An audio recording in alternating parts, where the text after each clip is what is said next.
Hi, this is Joe Song. I'm recording for class ST5102 on the topic of God's attributes that made me discomfortable.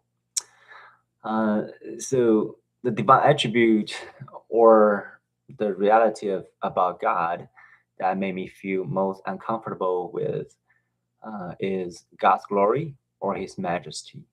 So by glory, I mean the fullness of who God is, His holiness, goodness, justice, mercy, faithfulness, authority, power, and beauty altogether.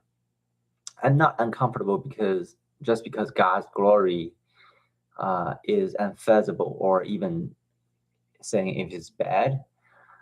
I'm uncomfortable because God's glory exposes something inside of me. So part of me, a lot of times, I want God to make himself completely obvious. So I want him to remove uncertainty, answer my questions, and prove himself in a way that makes my faith feel easy. Um, when I think about that honestly, I realize part of me is not just asking for faith. A part of me is asking for the control. This connects to the creator distinction. So God is the creator, and I am the creator. I do not get to control how God reveals himself. God is not someone I can manage, define, or reduce to what feels useful to me. Right? If God simply overwhelmed me or everyone with his visible glory and power, I think people would just still understand him. um, we might respond to the power without truly knowing God's character.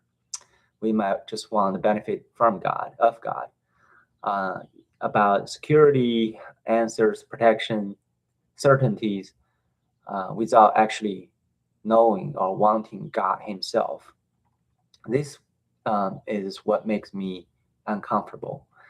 I can easily want the gifts without, wanting for the gifter.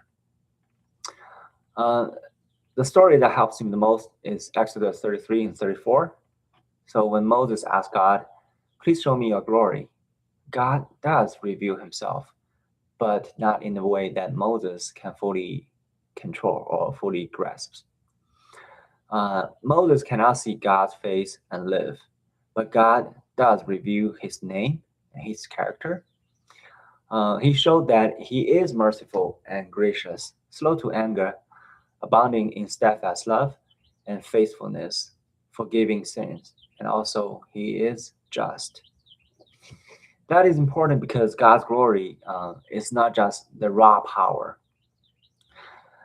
People, eager for the raw power, but God's glory is the fullness and the harmony of all His attributes, His characters. This connect with the divine simplicity. So God is not just made of separate pieces, as if His power is one piece, His mercy is another, and His justice another. But God is one. He's Ahad, the unity of God. So when we talked about God's attribute exist in harmony, we do not mean that they are separate entities, separate qualities cooperating together like puzzle pieces. We mean that God is perfectly undivided. Everything God does express the fullness of who He is. Um, so God does not act with one attribute only at a time. He acts as a one whole God, one God He eternally is. This also connects to the divine incomprehensibility. So God is truly not knowable because He had revealed Himself, but He's not exhaustively knowable. Um, there are revealed things that belongs to us, and there are secret things that belongs to God.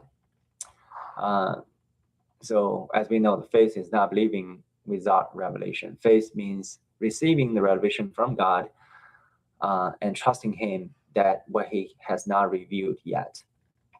So it is difficult for me because I often want more than what's revealed. I want the secret things. I want God to explain himself on my terms. I want his glory to be manageable, to be understandable, and also to be useful to me. But God's glory will not let me reduce himself to the parts I prefer. It will not let me turn God into something or someone who only removes my doubts, solve my problem, and fit my plans. Right. So God revealed Himself as He truly is. He's majestic. He's holy, merciful, faithful, just, good, and worthy. So for me, God's glory or majesty is uncomfortable because it confronts my desire to control, but it also invites me into the worship of Him. I do not need a God I can manage. I need a true God I can trust and rely on. So if God truly is glorious, then my proper response is not to control, but to glorify Him and enjoy Him as a God who is truly worthy. Thank you. Have a blessed day.